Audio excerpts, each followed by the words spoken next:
Orang-orang bilang aku gila karena tinggal di hotel tua yang sudah 40 tahun terbengkalai. Banyak yang bilang katanya tempat itu angker, ada pocong, kuntilanak, dan aktivitas-aktivitas aneh setiap malam. Tapi yang mereka tidak tahu, kenapa aku bisa bertahan di sana adalah ya, karena aku mendapatkan ketenangan dan kenyamanan. Namaku Arman, aku kerja di pabrik kecil di pinggir kota, gaji pas-pasan, dan aku nggak punya rumah. Sampai akhirnya aku menemukan hotel itu, bangunan besar, angker, catnya mengelupas, tapi setidaknya aku punya atap di atas kepala. Orang-orang bilang hotel itu berhenti beroperasi setelah kejadian mengerikan. Ada tamu yang hilang, ada suara tawa di lorong, dan katanya beberapa kamar masih dihuni sesuatu yang tidak kelihatan. Tapi buatku itu cuma cerita. Aku tidur di kamar 207, kasurnya tua, gelap, hanya ada lampu minyak tanah yang menerangi. Tapi setelah berbulan-bulan tidur di emperan toko, buatku kamar itu terasa seperti suite bintang 5. Gangguan pertama terjadi di malam ketiga. Saat aku mau tidur, terdengar suara langkah kaki menyusuri lorong panjang hotel. Lalu suara seretan kain dan ada suara seperti sesuatu yang melompat kecil. Aku cuma tarik selimut dan berkata, kalau mau lewat, lewat aja, jangan berisik. Tak lama kemudian, dari kamar sebelah terdengar suara wanita tertawa pelan,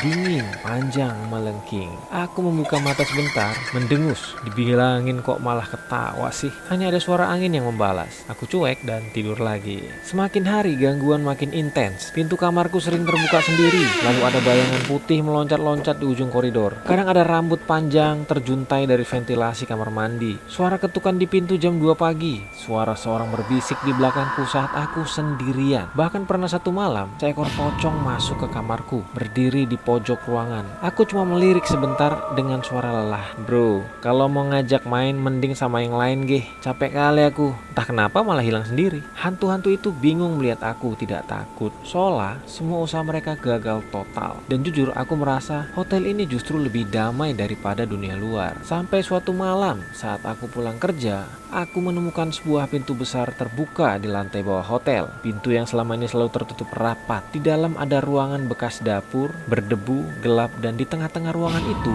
ada belasan sosok berdiri melingkar. Ada pocong, kuntilanak, dan bayangan-bayangan hitam. Semuanya menghadap ke arahku. Aku menelan ludah, bukan karena takut, tapi karena akhirnya mereka memutuskan memperlihatkan semuanya. Dan salah satu kuntilanak itu maju ke depan dan dengan suara serak berkata, "Hei manusia, kenapa kau tidak takut?" Aku tersenyum pelan, bukan senyum menantang, tapi senyum tulus. Lalu ku jawab pelan, "Iya, karena di sini baru pertama kali aku merasa punya rumah." Dan anehnya, sejak kalimat itu keluar, semua gangguan berhenti. Pintu kamar tidak pernah lagi terbuka sendiri. Lorong tidak lagi berisik, bahkan mereka tidak pernah muncul lagi. Seolah hotel itu akhirnya menerima kehadiranku.